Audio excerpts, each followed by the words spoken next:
There you go again, Agnelo. And this time it's about the application of the metaverse. In episode 3, we discussed the metaverse. We tried to understand what the metaverse is and what technologies it constitutes the metaverse. In this episode, we look at the possibilities of the metaverse. We look at what works well, and we'll try and see what can see quick adoption. Now, we have discussed a few times that NFT plays a key role in the metaverse. So how you would see? Now, you mostly know what an avatar is. You use this in your social networking sites. Okay. In the metaverse, your avatar will become your identity. But your avatar in the metaverse would do more than just your avatar in a Web 2.0 scenario. In the metaverse, your avatar will be more animated. It could display you more realistically. You will be able to accessorize it much the same way that you dress and accessorize yourself in the real world.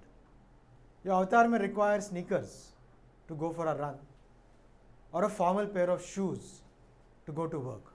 So you will go shop in a virtual 3D shopping mall or a simple shopping street, for example. For all your digital needs, which would include clothes, shoes, accessories, and much more. All digital goods that you purchase would be owned by you as NFTs. So now try and understand this NFT concept over here, right? You're buying digital goods, you're buying clothes, digital goods, digital sneakers, digital pair of shoes, and all these as NFTs. What NFTs does in the metaverse is basically allows you to define your ownership of those digital goods, right? As again, they are identified to you, and the record of this ownership is recorded in a blockchain platform, correct? Now, taking the concept further of shopping and working, you may be working from home, but be present in a virtual office building in the metaverse. Now, you might question on saying, what would I do in a virtual office building in the metaverse? Well, you will be present at home, your avatar will be present in the virtual world. Your avatar will go to an office, he'll meet colleagues over there, you will do meetings in conference room, chit chat at the water cooler, right? Or just have meetings at your desk. Your office building is virtually present in the metaverse. While you continue to work from home, you're still available in the office in digital format. Now, after that, you potentially might, buy some virtual land. We spoke about land earlier. Land is a use case. Your ownership of the land parcel will again be an NFT token. So now you have land, you have a virtual office building, you have an avatar who's actually going to the office, and you own land. Now, because there is land available, pretty much the way it works in the real world, you might need a loan for the land. So there would be financial institutions in the metaverse that could lend you the money to buy the land and build a house. It could do more than that. You're offered credit cards today in the real world. You could have a crypto credit card in the metaverse. You could use this crypto credit card for a day-to-day use in the metaverse. So you see how this application is now panning out, right? So you have the whole metaverse. In the metaverse, you have virtual buildings, virtual shopping malls. You have your avatar. You can go shopping. You can go to work. You can buy sneakers, go jogging. All this is possible. What are businesses doing over here? Now, businesses in the metaverse would have built houses, theaters, arenas, stadiums, and more of the usual infrastructure that is available in the real world today. Who would use this? Why would businesses invest in this? The businesses will find strategies to monetize these investments. The land that they buy, they potentially will build a stadium over there, or they'll rent it out.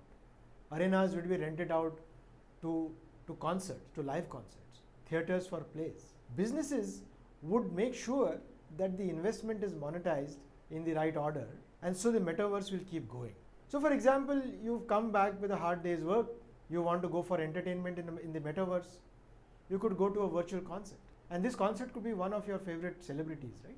Now, while you're in the concert, you have a friend who's far away from you in another country maybe, but also part of the same concert. Imagine now you're dancing and cheering together in that concert. So you see how it is going, you see where it is going, right? If that was not enough, you could actually visit galleries. What would you do in galleries? Typically, you go to galleries and look at artifacts that you are interested in. You could just, view them that are on display, or you might like some and buy some. Once again, this is digital art in the metaverse, and you know the answer. The answer is its ownership is recorded as an NFT on the blockchain. So several of these things that we do in real world today are actually possible, or these are at least ideas that people are trying to kind of evaluate and how this will work in the metaverse. But what is the biggest application of metaverse?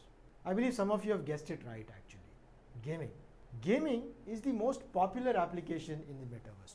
Millions and millions of players all around the world interact with each other in a large virtual world where they play games.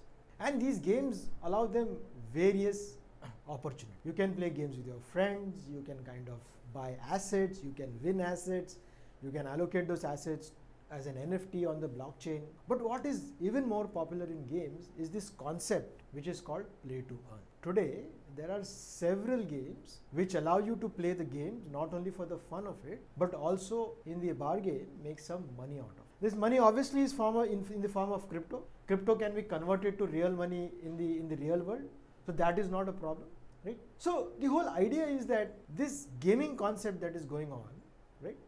It does not require a lot of regulations, really speaking, like other things would require. Land, for example, financial institutions would require regulations, which to gaming it does not really apply.